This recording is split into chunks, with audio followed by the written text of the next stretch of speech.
Genre, ça m'arrive tout le temps.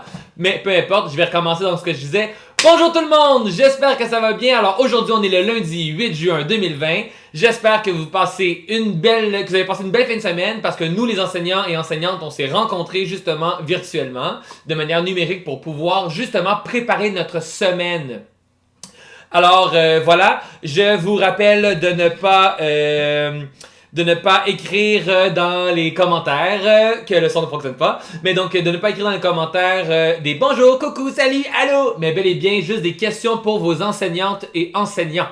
Génial! Maintenant qu'on est vraiment bien parti et qu'on n'écrit plus de commentaires déplacés sur des bonjours et des coucous, on peut commencer le cours. J'espère que vous allez avoir autant de fun que nous parce que c'est une semaine quand même chargée, mais avec des notions qui nous intéressaient et qui, espérons, vous intéresseront également.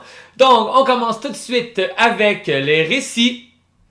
En fait, on commence par un retour sur certains récits que nous avons reçus.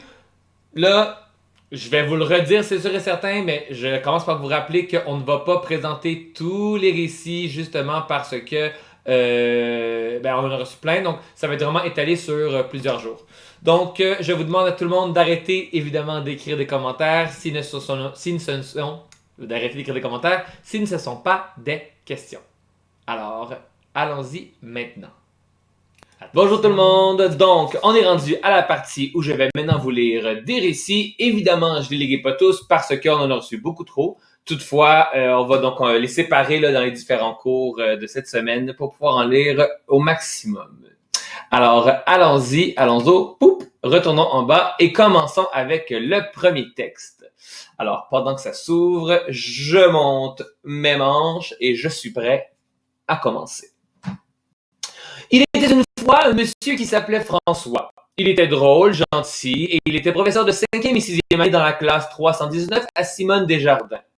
Ces temps-ci, il donne des cours à ses élèves sur YouTube et Microsoft Teams parce que les écoles sont fermées. Bon, alors déjà, je vais commencer en disant qu'on dirait vraiment qu'on parle de moi, mais en tout cas, on verra. Ici, c'est la situation initiale. Donc, il y a une belle description du personnage et des lieux, ainsi qu'un marqueur de relation, vraiment ici, ces temps-ci, très clair. On continue. Quand tout à coup, il reçoit un appel de l'armée militaire du Canada. Les démogorgons, des extraterrestres de la planète coronavirus, sont débarqués sur Terre pour venir nous implanter une puce directement au cerveau pour pouvoir contrôler nos pensées. Les forces armées du Canada lui demandent son aide à combattre le mal. Mais c'est tellement la réalité, là. Je veux dire, c'est sûr que en cas d'attaque d'extraterrestres, c'est sûr à 100% que l'armée va demander à qui? À moi. Je suis tellement la personne de ressources. Bref, ici, on remarque que c'est l'élément déclencheur. Alors, on va également remarquer l'utilisation du marqueur de relation tout à coup. Donc, il fait vraiment une transition. Alors, on avait la situation initiale, on savait ce qui se passait, et là, tout à coup, on a l'élément déclencheur maintenant. Continuons. Monsieur François arrive avec son costume de capitaine Bobette. What? Son hibou à la main qui lance des rayons laser avec ses yeux.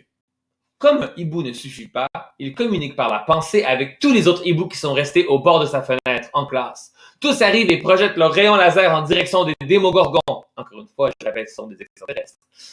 Pendant ce temps, Monsieur François vole avec sa cape de capitaine Bobette pour attraper tous les démogorgons évanouis par les rayons laser pour les remettre dans leur vaisseau. Pour en finir avec cette pandémie, Monsieur François ordonne aux hiboux d'attaquer le vaisseau jusqu'à son explosion, ce qui fut un succès! Alors ici, on remarque que justement, les différentes péripéties ont été placées dans 3 couleurs différentes, donc rouge, jaune et mauve. Alors les 3 tentatives, au début, ce qui se passe, c'est qu'il va arriver avec un hibou, c'est pas suffisant. Deuxième tentative, il communique avec tous les autres hiboux, et là, ils vont s'évanouir. Troisième tentative, ce qui arrive, c'est qu'il dit, OK, mais cette fois-ci, il faut mettre tous les démogorgons dans leur vaisseau. Et finalement, le dénouement, c'est de faire exploser le vaisseau, ce qui fonctionne. Alors, on sait que le dénouement fonctionne. Suivant. Quelques heures plus tard, quand il finit sa mission, il est revenu nous donner le cours et nous expliquant que tout est réglé et que nous sommes tous sains et saufs. Donc, tout vous prouve que j'ai le meilleur des profs, qui est un super-héros dans tous ses aspects. Oui, merci beaucoup. Alors, ici, la situation finale. En début de paragraphe, on utilise le marqueur de relation quelques heures plus tard qui va nous aider à justement nous repérer dans le temps. Alors, c'est excellent. Et ici, tout est bien qui finit bien, n'est-ce pas? Et donc, ceci est un texte de Cédric qui est dans ma classe.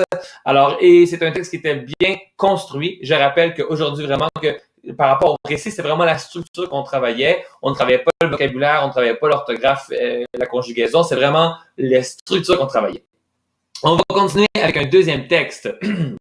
Monsieur François est un professeur de 6e année. Il est un professeur de l'école Rivière-des-Prairies. Depuis le virus, il est confiné chez lui. Ceci l'ennuie car il n'a rien à faire. L'enseignement lui manque et tout le monde le comprend. Alors, avec l'aide de d'autres enseignants de d'autres écoles, ils formèrent un groupe pour pouvoir enseigner toutes les matières. Maintenant, les professeurs nous enseignent tous les lundis, mercredis et vendredis. Ils font aussi des activités avec nous. Ils adorent faire ça avec nous. Ici, on voit la situation initiale. Donc, c'est encore une fois la description du personnage et des lieux et l'utilisation de quelques marqueurs d'oration pour justement faire des liens entre les phrases. On continue. Un matin, alors qu'il était en live, une terrible chose est arrivée. On lui a volé son identité. Un malfaiteur est arrivé sur le live, puis, d'un coup, plus rien. La personne lui a tout volé. En plus d'avoir volé son identité, il lui a volé son compte YouTube et toutes ces choses qu'il avait. Monsieur François était en colère. Il voulait récupérer ce qu'on lui avait volé. Oui, j'étais vraiment en colère. Soit dit en passant, je me suis déjà fait me voler mon identité à 3 reprises, mais ça, c'est une histoire pour une autre fois. Donc, ici, c'est l'élément déclencheur. Encore une fois, on remarque l'utilisation du marqueur de relation un matin pour situer le temps, puis, alors, puis et en plus pour justement faire des liens entre les différentes phrases et rendre le tout plus fluide. Continuons.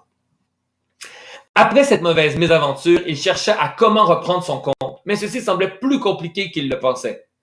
Pour commencer, il a essayé tous ses mots de passe pour voir lequel était le bon, mais ce n'était pas gagné. D'ailleurs, il se rappelait qu'il avait une autre chaîne. Pour lui, c'était son jour de chance de tout reprendre, mais rien ne s'est passé comme prévu encore une fois. Son mot de passe n'était pas valide. Le voleur avait tout changé. Ensuite, il réalisa qu'il ne pouvait rien faire et qu'il devait arrêter. Donc ça ici, au niveau des péripéties, on voit qu'il y a 2 tentatives. La première tentative, c'est essayer ses mots de passe. Sur son compte, ça fonctionne pas. Deuxième tentative, c'est d'aller voir, ah oui, son autre chaîne, d'essayer les mots de passe. Et encore une fois, malheureusement, ça ne fonctionne pas. Je me demande ce qui va se passer. Quelques heures plus tard, il écrit à l'administrateur de YouTube pour savoir ce qu'il devrait faire. Il leur donna une liste avec des étapes pour récupérer son compte. Le lendemain, il se met au travail en exécutant ce qui est écrit, mais sans succès. Désespéré, il abandonna l'idée de reprendre ce qu'il aimait. Alors ici, on voit le dénouement, c'est que dernière tentative, ça fonctionne quand même pas. En passant ici, la troisième tentative, c'était le fait d'écrire à l'administrateur pour ce qu'il devait faire, et le dénouement, malheureusement, ça ne fonctionne pas. Alors, voyons voir la situation finale. Finalement, pour mettre les élèves au courant, il envoie une vidéo pour leur expliquer tout le drame, son combat qu'il avait eu pour essayer de tout récupérer, pour dire au revoir à ses très chers élèves. La situation finale, au début du paragraphe, on utilise le marqueur de relation. Encore une fois, ça nous aide à nous repérer dans le temps parce que l'on sait que finalement, ça veut dire que ça, c'est la fin. Du mot finalement, c'est donc la fin. Et cette fois-ci, ce texte était à Juliette et composé par Juliette dans la classe de Mme Catherine et Mme Stéphanie. Donc, bravo pour ce récit qui est bien construit, encore une fois, qui a bien suivi la structure. Donc, c'est tout pour aujourd'hui au niveau des histoires, des récits que nous avons reçus. Oh, je ne sais pas si vous me voyez encore. Ok, parfait. Au niveau des récits que nous avons reçus. Et donc, on va en lire d'autres mercredi et on va en lire d'autres vendredi également. On continue le cours maintenant. On continue.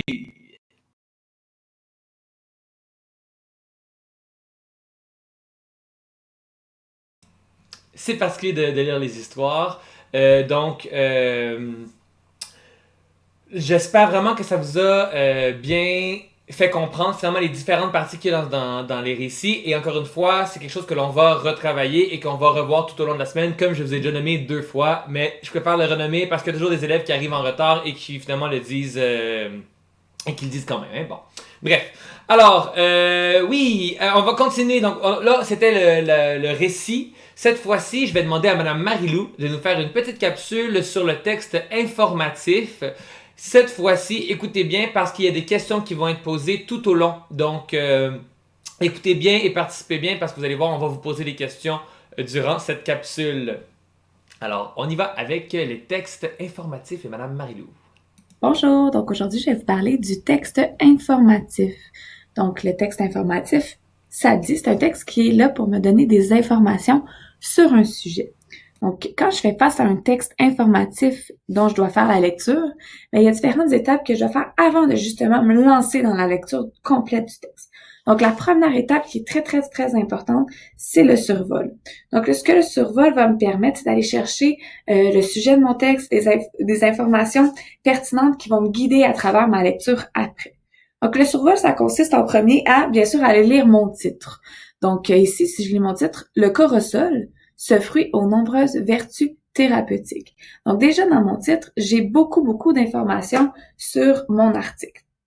Donc, je sais que cet article-là va me parler d'un fruit, donc qui s'appelle le corosol, et de ses vertus thérapeutiques. Je vais utiliser mes connaissances antérieures pour me rappeler ce que veut dire le mot vertu. Donc, vertu, ça veut dire des bienfaits, des bien-être, qui va m'apporter un bien-être, pardon.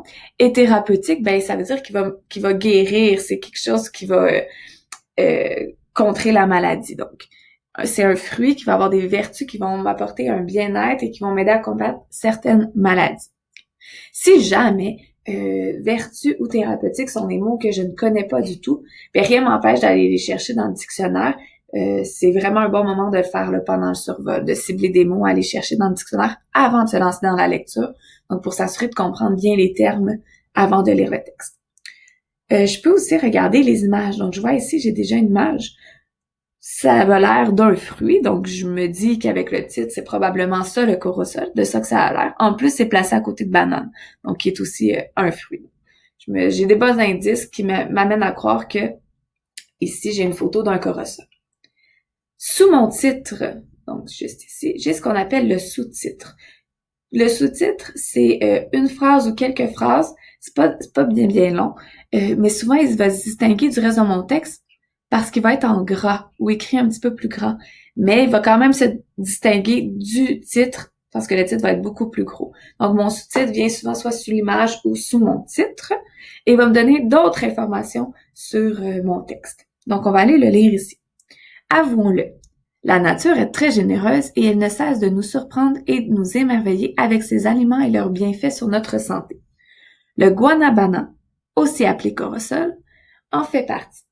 Donc ici, j'apprends, d'abord que le corosol peut s'appeler aussi guanabana. Donc plus loin dans mon texte, je sais que si je vois ce mot-là, je sais que c'est la même chose que le corosol, que c'est le fruit que j'ai juste ici sur mon image. Et je sais aussi que je vais apprendre des bienfaits du corosol sur ma santé, mais ça, je l'avais un petit peu compris avec le texte. Ça vient un peu renforcer ce que j'avais compris. Ce que je vais aller voir aussi avant de me lancer dans la lecture de mon texte, c'est ce qu'on appelle les intertitres. Donc, les intertitres, ça va se trouver un petit peu à travers ton texte, on va en avoir quelques-uns souvent, et ça va t'indiquer la section qui suit de quoi ça va parler. Donc, ça sépare ton texte en les différentes sections, les différents aspects que l'auteur a voulu, dont l'auteur a voulu te parler. Donc ici, si je regarde, j'ai un intertitre qui me dit « Guanabana, le fruit aux multiples vertus ». Donc, je comprends que dans la section qui va suivre mon intertitre, on va me parler des vertus de ce fruit-là, donc des bienfaits que ça a. J'ai un autre intertitre ici qui me dit « Le guanabana est devenu célèbre pour ses effets préventifs contre le cancer ». Donc, je devine que ici, ce qui suit va me parler du lien entre le guanabana et le cancer, donc ses effets préventifs, donc pour prévenir le cancer. Donc, en quoi ce fruit-là pourrait m'aider à prévenir un cancer? J'ai un autre intertitre ici, mise en garde. Donc, je sais ce qui suit, ça va être une mise en garde, quelque chose à faire attention avec ça. Puis finalement, j'ai une petite recette d'un petit jus à base de guanabana. Donc, j'ai fait le survol, j'ai regardé mon titre, mon sous-titre, mes intertitres, mes images. Mais j'ai pas juste lu, j'ai réfléchi, j'ai utilisé mes connaissances antérieures, j'ai reformulé dans mes mots. Donc, tout ça, ce sont des stratégies qui font partie du survol, qui sont très importantes à faire avant ta lecture de texte. Une fois que c'est fait, je me suis fait une tête, j'ai réchauffé mon cerveau, j'ai activé mes connaissances antérieures, je sais un petit peu plus de quoi mon texte va parler. Là, je vais me lancer dans la lecture de mon texte. Ce que je vais faire avec vous aujourd'hui, c'est que je vais lire le premier paragraphe, puis je vais en ressortir l'idée principale. Ensuite, je vais vous laisser quelques temps pour lire le second paragraphe, puis vous demander de ressortir l'idée principale. Et finalement, le reste va être à compléter en petits devoirs, donc de lire les paragraphes qui vont rester à la fin et d'en ressortir simplement l'idée principale pour chacun des paragraphes, comme vous l'avez bien montré, Monsieur François, il y a quelques semaines. Donc, on y va avec le premier paragraphe.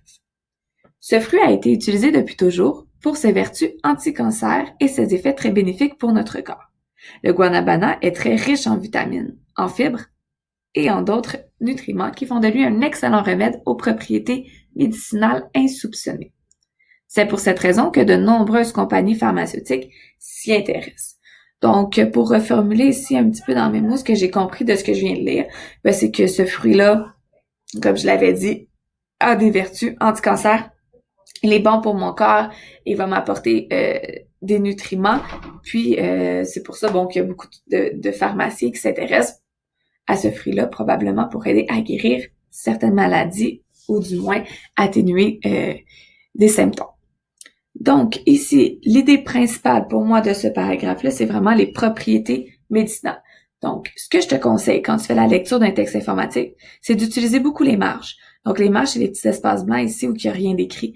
À côté de chacun des paragraphes, viens écrire ton idée principale. Comme ça, après, si on te pose des questions ou si on te demande de résumer, mais c'est plus facile pour toi de retrouver l'information. Donc ici, moi, j'écrirais propriété médicinale. Comme ça, si après on pose des questions en lien avec ça, mais j'ai juste à venir lire mes idées principales, puis ça va me permettre de cibler les paragraphes intéressants pour m'aider à répondre à la question. Donc, je te laisse quelques secondes pour lire le deuxième paragraphe et essayer d'en trouver l'idée principale.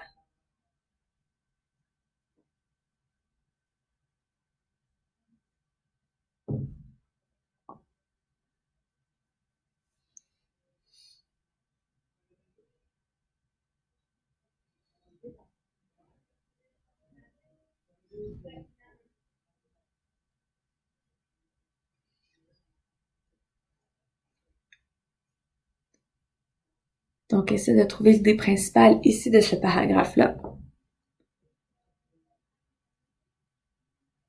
Donc, selon moi, l'idée principale ici, on parle surtout des appellations de où on le retrouve dans le monde. Donc, l'idée principale, ce serait vraiment dans le monde, appellation. Donc, ici, si j'ai une question, par exemple, de où on le retrouve ou de c'est quoi les différentes appellations, je sais que je vais venir trouver ça dans ce paragraphe-là.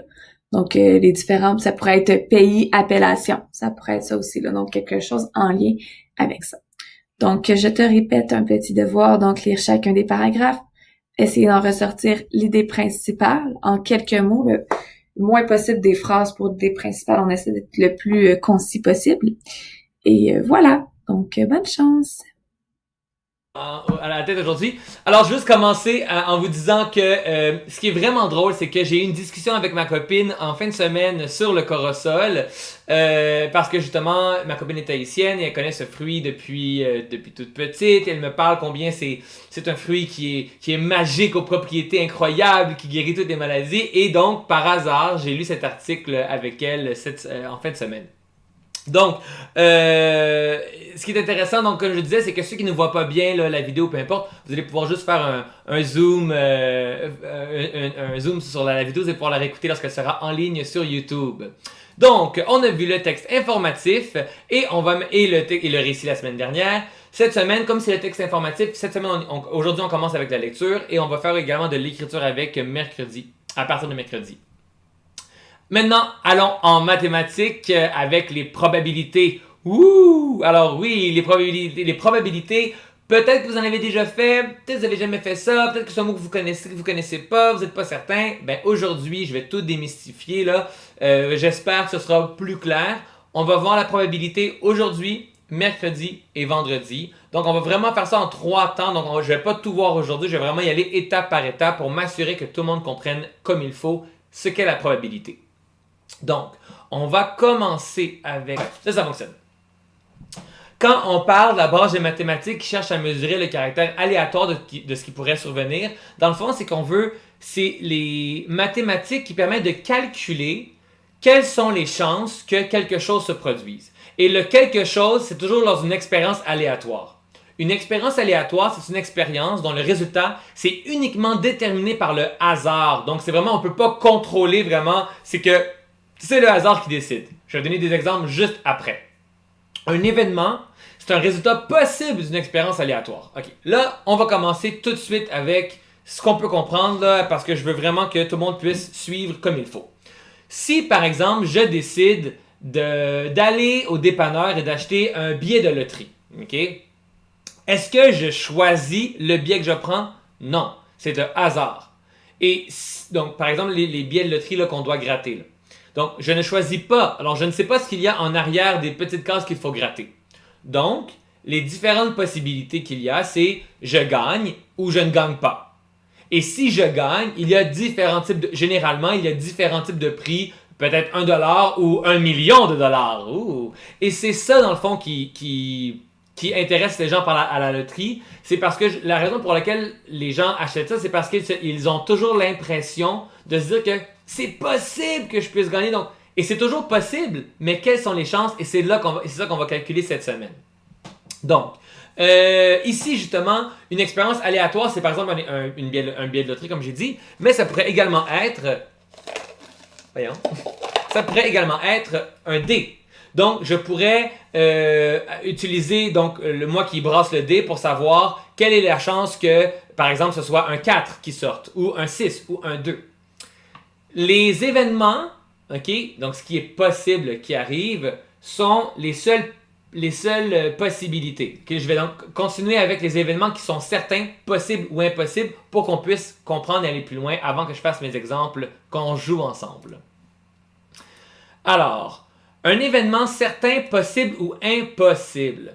Donc, on peut illustrer des événements certains, possibles et impossibles sur une ligne des probabilités. Je m'excuse, là, c'est un petit peu... Voilà. Sur une ligne des probabilités. Sur cette ligne, plus un résultat est situé à gauche, donc vers de ce côté-ci, moins il a de chances de se produire. Donc, on s'entend que ça peut être impossible, ça peut être possible ou ça peut être certain. On va prendre des exemples que vous connaissez. Si je vous disais, quel est l'événement, okay, que je puisse aller demain sur Mars? Donc, aller demain sur Mars, est-ce que c'est certain que je vais faire ça demain? Est-ce que c'est possible que je vais faire ça demain? Ou est-ce que c'est impossible que je vais faire ça demain? Alors, qu'est-ce que vous pensez? Est-ce que je serais capable d'aller demain sur Mars? La réponse, évidemment, c'est impossible. Et là, il y a des gens qui vont me dire, ben là, on ne sait pas, peut-être que vous avez une formation d'astronaute et tout. Eh bien, de un, non, je n'ai pas de formation d'astronaute, évidemment. Mais, surtout, c'est que ça prend plus qu'une journée se rendre sur Mars. Donc, si jamais je voulais aller sur Mars, ça me prendrait des mois. Il me semble que c'est 4 mois. J'ai un blanc, je vais être honnête avec vous, là, j'ai un blanc de quelle est la distance de la Terre à Mars pour se rendre. Donc, évidemment, ce serait impossible. Même si je partais aujourd'hui, là, c'est impossible que demain je sois rendu sur Mars. OK. Maintenant, on continue avec une autre possibilité. Demain, il va pleuvoir. Bon. Demain, il pleuvra. Est-ce que c'est certain qu'il va pleuvoir demain? Est-ce que c'est possible qu'il pleuve demain? Ou est-ce que c'est impossible qu'il pleuve demain? Donc, quand on parle d'un événement comme, par exemple, la météo, c'est toujours une question de possibilité. C'est-à-dire que c'est possible qu'il va pleuvoir demain. Ça se peut qu'il ne pleuve pas. Même si on nous dit genre, ah, je regarde la météo, ah, demain il va pleuvoir toute la journée, ça se peut que ce ne soit pas le cas. Donc, c'est une situation qui est possible dans ce cas-ci. Bravo à tous ceux qui l'ont trouvé. Bravo à ceux qui l'ont trouvé. Si je vous disais cette fois-ci, demain, le soleil va se lever. Ben ça, selon vous, est-ce que c'est impossible que demain le soleil se lève? Est-ce que c'est possible qu'il se lève demain ou est-ce que c'est certain qu'il se lève demain?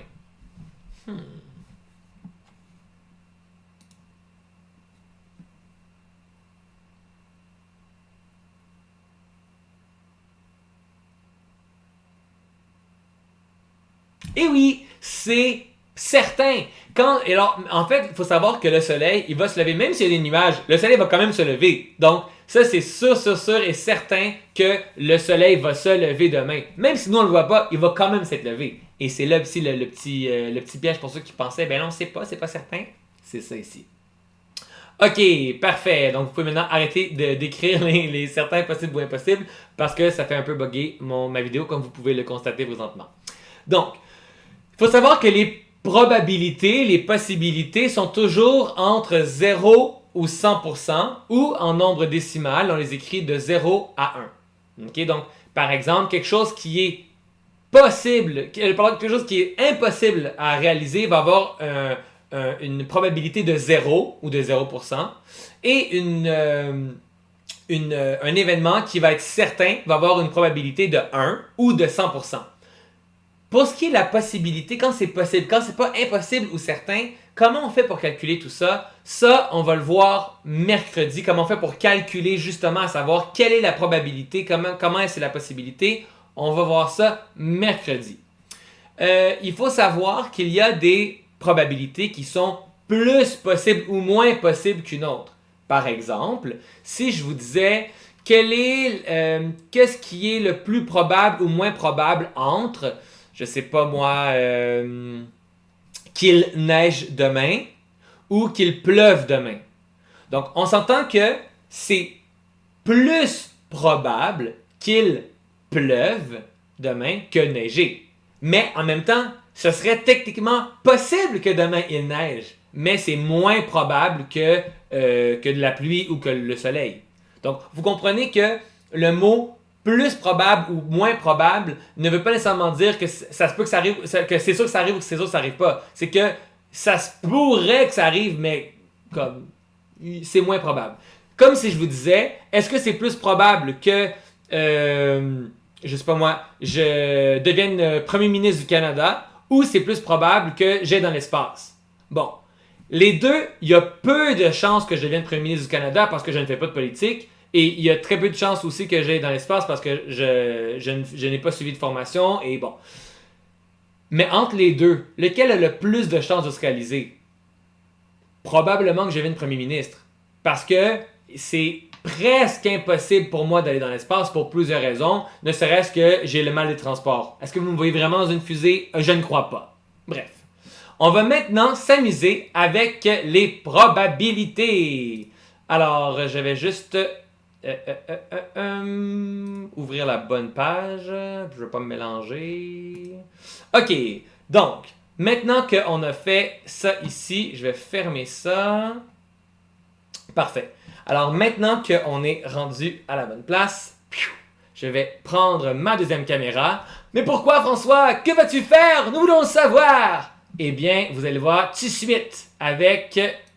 Tadam! Oui! Alors, c'est maintenant l'heure. Allô tout le monde!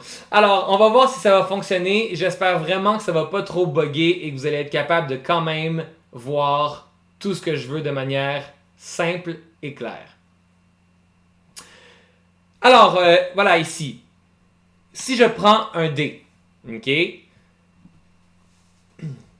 Quelle est la probabilité que lorsque je brasse, je reçoive un 7?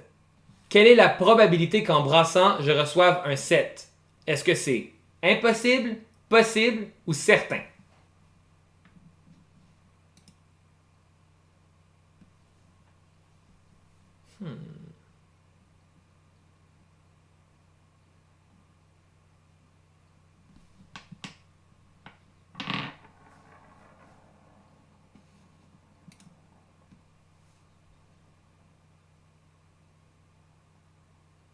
Ah, on ne saura jamais, le dé est sorti.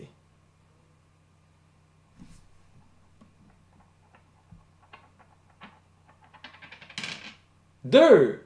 Alors ici, je n'ai pas eu un 7. Est-ce que j'ai pas eu un 7 parce que j'ai été malchanceux ou j'ai eu un 7 parce que c'était impossible? Et oui, c'est impossible d'avoir un 7. Pourquoi? Parce que sur ce dé-là, le dé que vous connaissez tous, il y a seulement 6 faces qui sont numérotées de 1 à 6. Donc, c'était certain que je ne pouvais pas avoir de 7. Maintenant, si je vous disais, quelle est la possibilité que j'ai, la probabilité, pardonnez-moi, que j'ai un nombre entre 1 et 6? Alors, si je prends ce dé-là et que je brasse, quelle est la possibilité que j'ai un nombre entre 1 et 6? Alors, ici, j'ai eu 6. J'ai encore eu 6. Oh mon Dieu! Est-ce un dé truqué? J'ai eu 2. J'ai eu 3. Mon Dieu, à date, j'ai eu 2. À date, 100% des fois que je l'ai fait, j'ai eu un nombre entre 1 et 6. Voyons donc, est-ce que c'est possible d'avoir autre chose? Voyons voir. Encore un 2, mon Dieu, non. Un 6, oh mon Dieu! Oh, je brasse les dés, un 4. Bon, alors oui, vous avez sûrement compris que dans cet exemple-ci, parce que j'ai 6 faces qui sont tous numérotées de 1 à 6, automatiquement, c'est certain que ma réponse sera entre 1 et 6. Et parce que vous savez que c'est impossible d'avoir 7, mais que c'est certain d'avoir entre 1 et 6, si je vous demandais quelle est la possibilité de recevoir un 5, la probabilité, alors d'avoir un 5, ben vous pouvez présumer que c'est possible. Oui, effectivement. Alors c'est possible de recevoir un 5. Est-ce que c'est certain? Non, parce que je pourrais avoir un 2, je pourrais avoir un 4, je pourrais avoir un 6, je pourrais avoir un 1, un 3 aussi. Mais en même temps, c'est certain, c'est possible, de recevoir un 5 parce qu'il est dans les choix. Donc, ça c'est pour les dés. Maintenant, les cartes. Wouh! Alors oui, les cartes. Je vais essayer quelque chose avec vous. Je sais pas si ça va fonctionner. On va le voir. Ensemble. Donc je vais essayer d'être relativement. Ok, parfait. Donc, je vais Je vais toujours comme penser au double. Ok, je vais toujours comme doubler. Donc, si je prends, je sais pas comment expliquer ça. Quelle est la probabilité de réussir à faire un... Ok, non, excusez-moi, je vais faire ça différemment. Ok, vous voyez donc les cartes sont toutes différentes les unes que les autres. Excellent. Si jamais je me disais quelle est la possibilité d'avoir, je sais pas moi, un 5 de cœur. Un 5 de cœur, il y a combien qui sont là-dedans? Il y en a un seul. Donc, est-ce que c'est possible? Oui. Est-ce que c'est sûr que je vais l'avoir? Non, c'est pas certain. Est-ce que c'est possible? Oui. Alors, voyons voir. Ha! Ah ben non, ben là, j'ai pas eu le 5 de cœur. Bon. Si je vous disais, ok, je vais changer différemment, qu'est-ce qui est plus probable? De piger une carte rouge ou de piger un 3? Fait que là, je vais me poser la question. Ok, est-ce qu'il y a plus de cartes qui sont rouges dans le paquet de cartes ou il y a plus de 3? Bon, le 3, je sais qu'il y a 4 3. Puis au niveau du rouge, il y en a 26. Donc, qu'est-ce qui a plus de chance? Ah, ben d'avoir une carte rouge. Donc, nécessairement, je dirais que de piger une carte rouge est plus probable que de piger un 3. Est-ce que ça veut dire que c'est impossible de piger un 3? Mais non, ça veut dire qu'il y a moins de chances que ça arrive. On va le faire ensemble. Ah! Bon, j'ai une carte rouge comme de fait. C'était pas un 3, c'était presque ça, mais c'était un 4. Bon. On va voir quelque chose cette fois-ci. Je vais prendre ça et je vais le séparer en deux. Maintenant, je vais prendre les deux paquets et je vais chacun les séparer en deux. Je vais essayer de juste de mettre ça un peu plus proche pour que vous puissiez tout voir comme il faut. OK? Donc, maintenant, je vais... je sais pas ce que je pourrais faire. Je pourrais prendre la moitié de ces deux paquets-là puis les remettre par-dessus. À peu près la moitié. Là. Je veux dire, vous savez que je fais ça à l'œil. Maintenant, on va aller par les bons de 2, là, mais on va comme y aller comme... j'ai fait comme le paquet au complet, j'ai fait la moitié, j'ai fait la demi, j'ai comme là, ça va être comme le quart. Fait que là, on va y aller avec comme 4 cartes. Fait que je vais prendre les 4 premières cartes des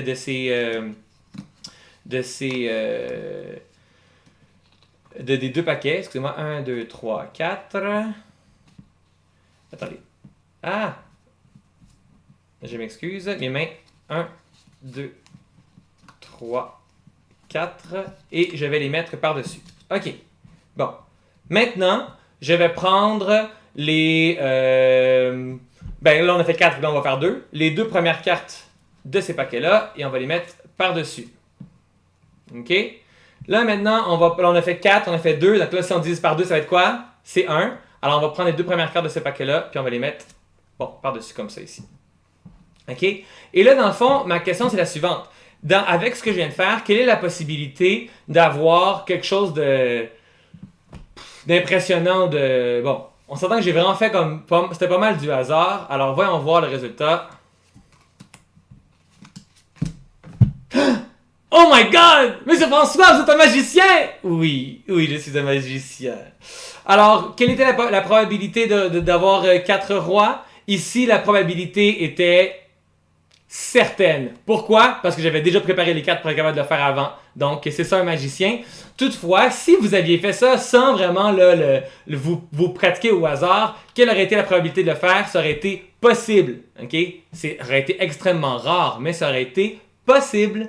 Donc, voilà. Donc, pour aujourd'hui, au niveau de la probabilité, c'est tout. C'est tout ce qu'on va faire. Le mercredi, on va voir comment calculer ça, comment être capable de justement calculer quelles sont les probabilités pour essayer peut-être de, des fois, tourner à son avantage quand on fait je dirais pas des paris, mais plutôt des marchés avec des gens. Alors, c'est tout pour la probabilité pour aujourd'hui. Avant que nous quittions, j'aimerais ça, je vais juste retourner ici. Avant que nous quittions, au revoir. J'aimerais que l'on retourne sur une œuvre que j'ai reçue de William Smith qui nous a recréé une des œuvres présentées par Madame Stéphanie il y a 2 semaines. Et donc voilà, j'avais oublié de la présenter celle-ci. On voit, c'est vraiment impressionnant parce que c'est du collage, tout ça. Donc on voit que les yeux ont été donc ajoutés. La forme du visage, c'est vraiment qu'un papier qui a été coupé. Chacun des vêtements, des formes aussi. Alors bravo William, c'est une très belle œuvre. N'oubliez pas de continuer à nous envoyer vos œuvres. Si vous avez fait du street art, si vous avez refait les œuvres, le défi de Madame Valérie ou le défi de Madame Stéphanie, ne vous gênez pas pour nous envoyer tout ça.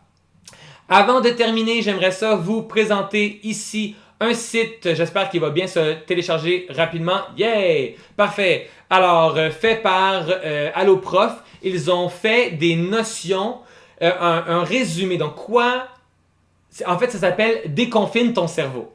En gros, c'est qu'est-ce que tu peux faire pour retravailler certaines notions et quelles notions sont importantes à retravailler. Là, ici, j'ai pris celle de secondaire 1. Donc, ils l'ont fait seulement pour le secondaire. Toutefois, c'est celles de secondaire 1 qui sont présentes et je vous dirais que c'est pas mal très proche de ce qu'on fait en 6e année. Donc, vous pouvez très bien aller voir ça, même si vous êtes pas là.